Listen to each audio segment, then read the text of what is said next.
Hello everyone, welcome to my channel SN classes. This is Neha. तो कैसे हैं आप सब? होप सो सब बढ़िया होंगे। तो गाइज आज हम करेंगे 2023 का क्वेश्चन पेपर, जो कि आपका सब्जेक्ट है सीडीपी का। सीडीपी का हम जो है क्वेश्चन पेपर करेंगे पेपर 2। पेपर 1 मैं आपको करवा चुकी हूँ और आपकी जो है प्लेलिस्ट अब मैं आज बना दूंगी। तो पूरे के पूरे जो प्रीवियस ईयर के क्वेश्चन पेपर है वो मैं आपको करवाऊंगी। तो प्लीज़ आप वीडियो के एंड तक बने रहेंगे। चलिए वीडियो को स्टार्ट करते हैं। हमारा आज का फर्स्ट क्वेश्चन है, यहाँ पर आपको अभिकथन दिए गए हैं और कारण दिए गए हैं। अभिकथन में क्या है कि शिक्षकों को विद्यार्थियों में विशेष जातीय समूह के बारे में रूढ़िवादिता को तोड़ने के लिए कड़ी मेहनत करनी चाहिए, बिल्कुल करनी चाहिए। और कारण क्या दे रखा है कि शिक्षा का एक प्रमुख उद्देश्य यह है कि विद्यार्थियों को समालोचनात्मक आत्मचिंतन के लिए प्रोत्साहित करना चाहिए। बिल्कुल, शिक्षा का क्या उद्देश्य है ये आपको जो है प्रमुख आपको यहाँ पर बताया गया है। और अगर बच्चों में शिक्षा हम जागरूक कर पाएंगे तो ये जो है ये चीज़ भी पॉसिबल हो जाएगी कि जातीय समूह में रूढ़िवादों को तोड़ने के लिए हमें कड़ी मेहनत करनी चाहिए। शिक्षक ये भी कार्य कर पाएंगे अगर बच्चों में ये वाला जो चिंतन है, समालोचनात्मक चिंतन, जिसको आप क्रिटिकल थिंकिंग कहते हैं, ये अगर डेवलप हो जाती है और इसको अगर आप प्रोत्साहित करते हैं तो ठीक है। दोनों चीज़ें ही बेटर हैं आपके लिए। तो थर्ड ऑप्शन आपका करेक्ट है। ए और आर दोनों सही हैं और जो आर है आपकी ए की सही व्याख्या है। तो थर्ड ऑप्शन आपका करेक्ट है। आगे बढ़ते हैं। कौन सा आपका आंतरिक अभिप्रेरणा का उदाहरण है? यहाँ पर आपको जो है आंतरिक अभिप्रेरणा बताना है कि कौन सा सही सटीक आपको एग्जाम्पल लग रहा है। देखिए, डांट से बचने के लिए पढ़ाई करना, यहीं पर काट दीजिए। पुरस्कार राशि के लिए एक प्रतियोगिता में भाग, ये भी गलत है। देखिए, व्यक्तिगत आनंद के लिए एक वाद्य यंत्र बजाना, आपको अंदर से अभिप्रेरणा है, अंदर से आपका बजाने का मन कर रहा है, तभी आप जो है ये काम कर रहे हैं व्यक्तिगत आनंद के लिए। तो फोर्थ ऑप्शन आपका यहाँ पर बिल्कुल करेक्ट है। आगे बढ़ते हैं। विकास के किस सिद्धांत को यहाँ पर दर्शाया गया है? यहाँ पर आपको 4 ऑप्शन दिए गए हैं और एक स्टेटमेंट है। जो बच्चे अपने शुरुआती वर्षों में भाषा सीखने के लिए अनुकूल वातावरण से वंचित रह जाते हैं, उन्हें बाद के जीवन में भाषा चुनने में थोड़ी सी कठिनाई होती है। फर्स्ट ऑप्शन है कि भाषा का विकास पूरी तरह किसी भी चीज पर जो है कोई भी चीज निर्भर नहीं करती है। मैं आपको बता दूं, विकास जो है अव्यवस्थित है, बिल्कुल भी नहीं है, व्यवस्थित है। भाषा और अनुभूति जटिल रूप से कभी भी परस्पर संबंधित नहीं है। भाषा के विकास का एक संवेदनशील काल है। आपका थर्ड ऑप्शन बिल्कुल करेक्ट है। बाकी के तीनों ऑप्शन भी आप जो है ना देख सकते हैं, आपको खुद को लगेगा नेगेटिव फॉर्म आ रही है। अगला हमारा क्वेश्चन है, अधिगम के सामान्य सिद्धांत बताते हैं कि विद्यार्थी बेहतर रूप से सीखते हैं यदि शिक्षक क्या करे। देखिए, यहाँ पर जो है पहले जो अवधारणा उसको प्रतीकात्मक रूप से प्रस्तुत करे और फिर उसके भौतिक रूप में आए। पहले अवधारणा का क्या करे, बिल्कुल आपको संपूर्ण परिचय दे और फिर उसकी बारीकियों पर आए। पहले तर्क दे और फिर उसके कारण के संदर्भ में अवधारणा दे, फिर विचारों को सत्यापित करने का अवसर दे। देखिए, ये बहुत ही लंबा प्रोसीजर है। पहले उस पर चर्चा करे। चर्चा कैसे करेगा? जब तक उनको अवधारणा का पूर्ण ज्ञान नहीं होगा। ठीक है, तो सबसे पहले कोई भी कॉन्सेप्ट है, अवधारणा मतलब क्या होता है, कोई भी कंसेप्ट है, तो सबसे पहले एक शिक्षक का काम क्या बनता है, अगर उसको किसी चीज को सिखाना है तो सबसे पहले क्या करेगा, अवधारणा का जो आपको कंसेप्ट है उस पर पूर्ण जो आपको है परिचय दे, इंट्रोडक्शन दे, फिर उसकी बारीकियों को समझाए, फिर ये सारे काम दोबारा होंगे। ठीक है, तो सेकंड ऑप्शन आपका करेक्ट है, ये बाद में सारे कार्य होते हैं। ओके, चलिए। एक शिक्षिका अपने विद्यार्थियों को अधिक संज्ञानात्मक कौशल विकसित करने में मदद करना चाहती है। निम्नलिखित में से कौन सी जो रणनीति है सबसे प्रभावी होगी?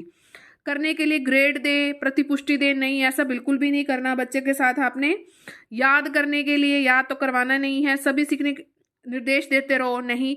विद्यार्थियों को प्रोत्साहित करना कि वे स्वयं अपने अधिगम पर चिंतन करें और अपने प्रगति का मूल्यांकन करें, सबसे इंपॉर्टेंट यही है।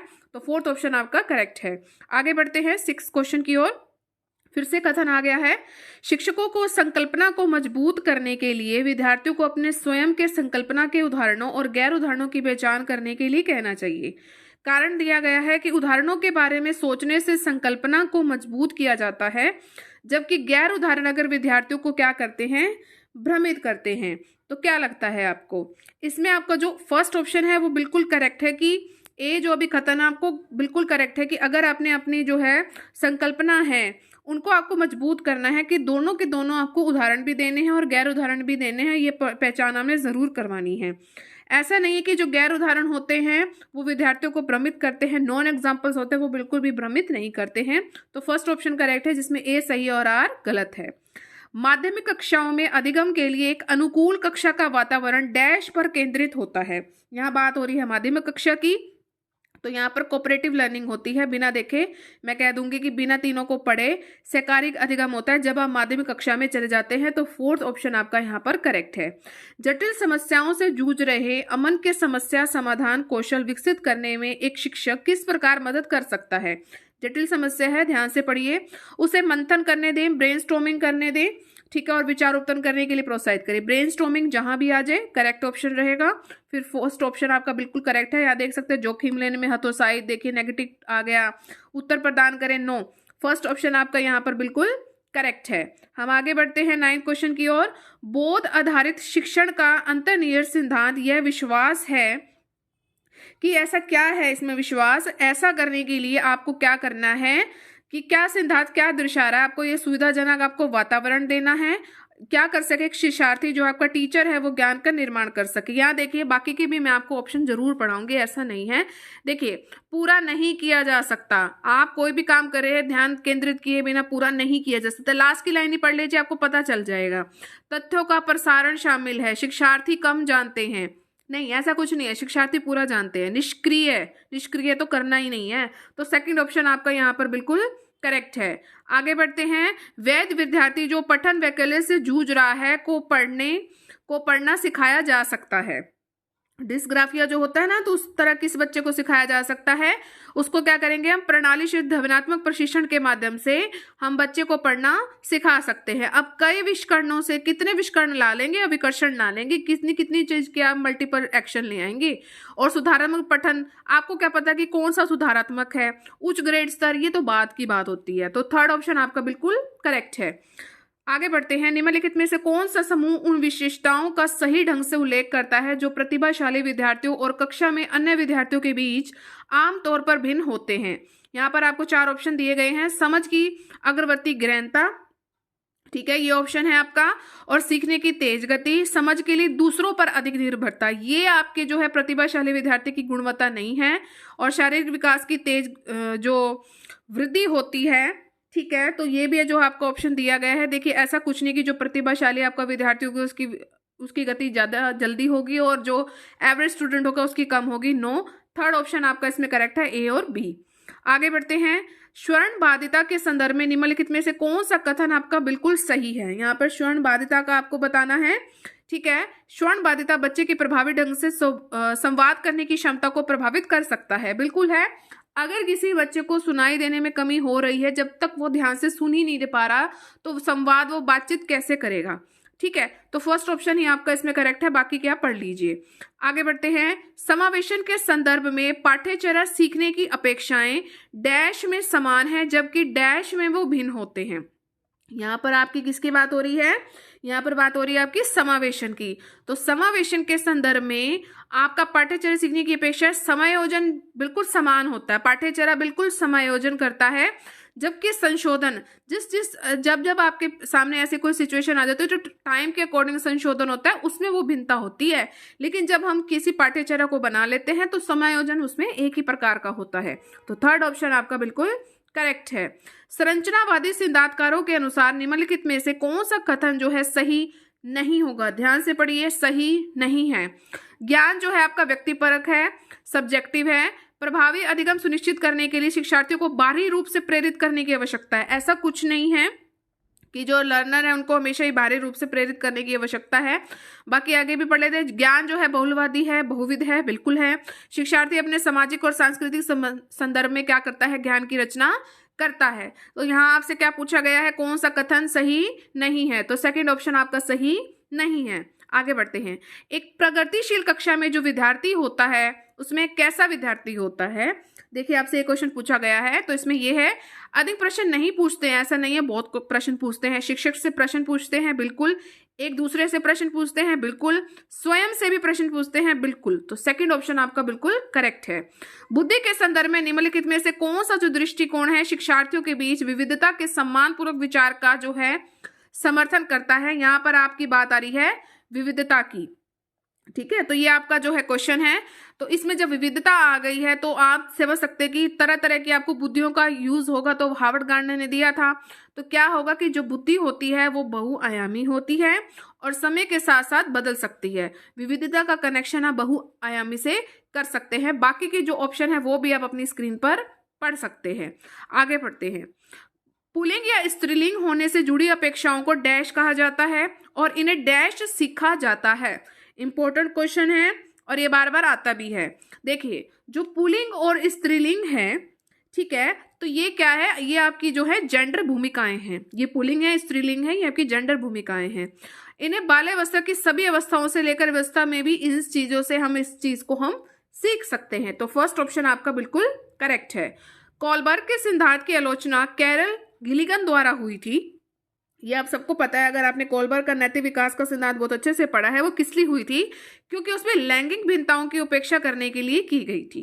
ठीक है, तो फर्स्ट ऑप्शन आपका इसमें करेक्ट है। आगे बढ़ते हैं। निम्नलिखित में से किसने सामान्य बुद्धि की अवधारणा की आलोचना की और बुद्धि का एक वैकल्पिक सिद्धांत जो है प्रस्ताव किया था? देखिए, इसका जो राइट ऑप्शन है, आप मुझे कमेंट सेक्शन में बताएंगे 19 का आप ऐसे लिखेंगे इसका करेक्ट ऑप्शन क्या है। ठीक है, दोबारा क्वेश्चन को पढ़ लीजिए। आगे बढ़ते हैं। समावेशी कक्षा में शिक्षा में आपका क्या शामिल होता है? समावेशी शिक्षा में आपका क्या शामिल होता है? देखिए, सभी शिक्षार्थियों के लिए आप मानक पाठ्यचर्या देंगे। केवल आ गया, ये आपका नेगेटिव टाइप वर्ड आ गया। विद्यार्थियों को उनकी योग्यता के आधार पर पृथक्करण नहीं, ऐसा काम हमने बिल्कुल भी नहीं करना। हमने क्या करना है, व्यक्तिगत अंतरों की हमने पहचान करनी है और उसी के परिणाम स्वरूप हमने अपनी जो पाठ्यचर्या आपका करिकुलम है उसमें अपने लचीलापन लाना है। यही आपकी समावेशी शिक्षा में होता है। तो थर्ड ऑप्शन आपका इसमें बिल्कुल करेक्ट है। आगे बढ़ते हैं। समालोचनात्मक चिंतन में प्रमाण की क्या भूमिका होती है? प्रमाण की भूमिका हमने यहाँ पर बतानी है कि वो क्या होती है। ठीक है, तो प्रमाण क्या होता है? प्रमाण जो है बिल्कुल तार्किक होना चाहिए और प्रमाण तार्किक है तो उसका मूल्यांकन भी सुनियोजित रूप से होना चाहिए। ठीक है, ऐसा नहीं कि प्रमाण दे दिया तो उसका कोई अर्थ नहीं निकलता, बिल्कुल नहीं। फर्स्ट ऑप्शन करेक्ट है।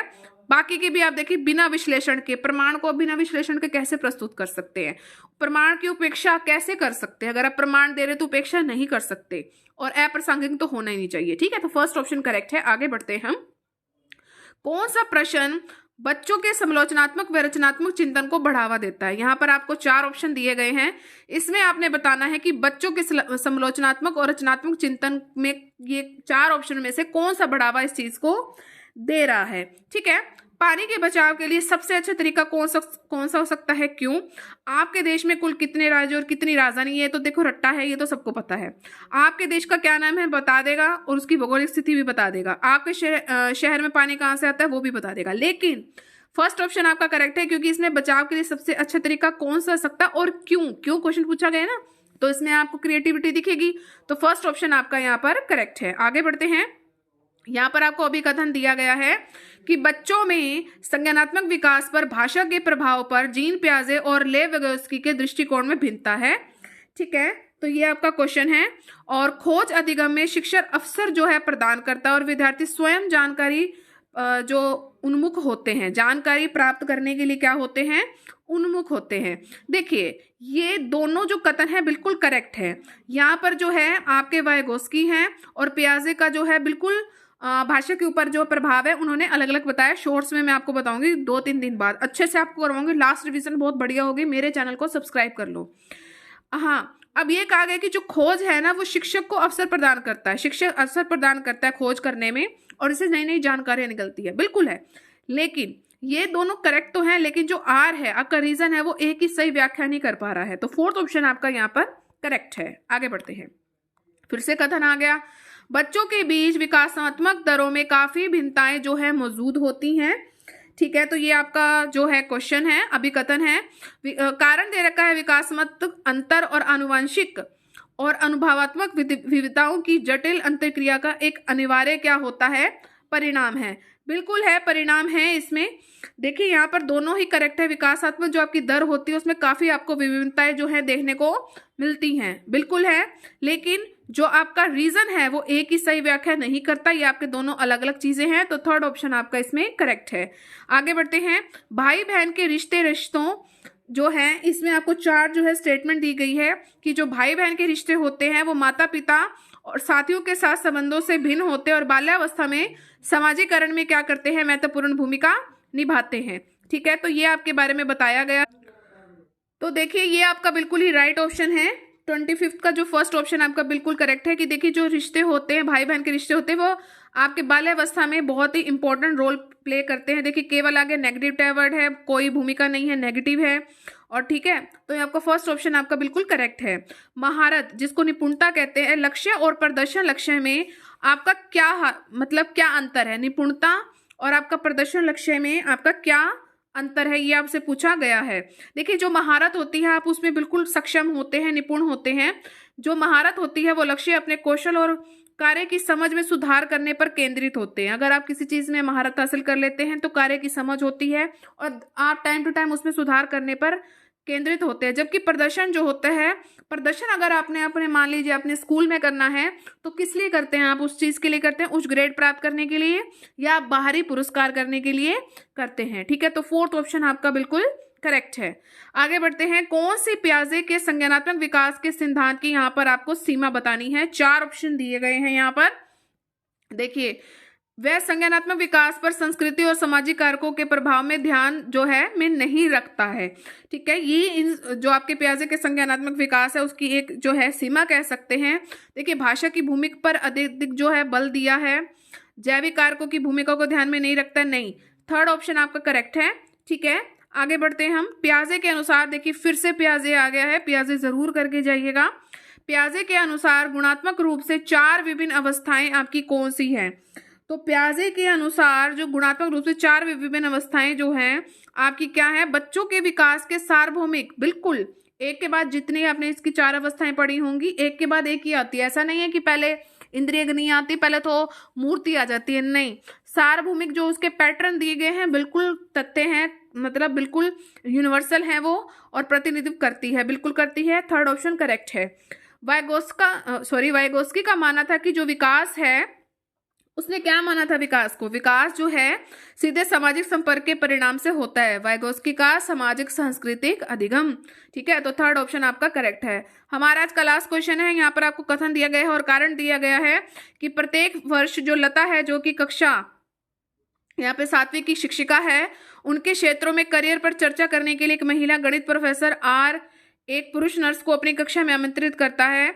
और कारण दिया गया है कि जो जेंडर है अंतर जन्मजात है और समाज के माध्यम से अधिग्रहित नहीं है। ठीक है, तो ये जो आपको बताना है, देखिए यहाँ पर जो आपका फर्स्ट ऑप्शन है कथन बिल्कुल करेक्ट है, लेकिन जो आपका जो रीजन दिया गया है ना ये गलत है। अधिग्रहित नहीं है, बिल्कुल ग्रहित है ये। ठीक है, तो आपका ये रीजन आपका गलत दिया गया है, तो फर्स्ट ऑप्शन आपका इसमें करेक्ट है। तो गाइज ये थे आज के क्वेश्चंस। कैसे लगे? 2023 का पेपर 2 भी आपका कंप्लीट हो गया। थोड़ा सा कह सकते हैं हार्ड था, लेकिन कोई बात नहीं, अगर आपने कॉन्सेप्ट को बहुत अच्छे से पढ़ा है तो ये बिल्कुल भी मुश्किल नहीं है। तो आप क्या करेंगे, ज़्यादा से ज़्यादा लाइक शेयर एंड सब्सक्राइब आप ज़रूर करेंगे। सब्सक्राइब का रेड बटन उसको प्लीज़ हिट कीजिएगा, तभी आपको मेरे चैनल पर जितनी भी वीडियोस आएंगी उसकी नोटिफिकेशन आपको टाइम टू टाइम मिलती रहेंगी। ऑल पर आपने ज़रूर क्लिक करना है। चलिए मिलेंगे अपनी नेक्स्ट वीडियो में। Till then thank you so much for watching. Bye bye guys and take care.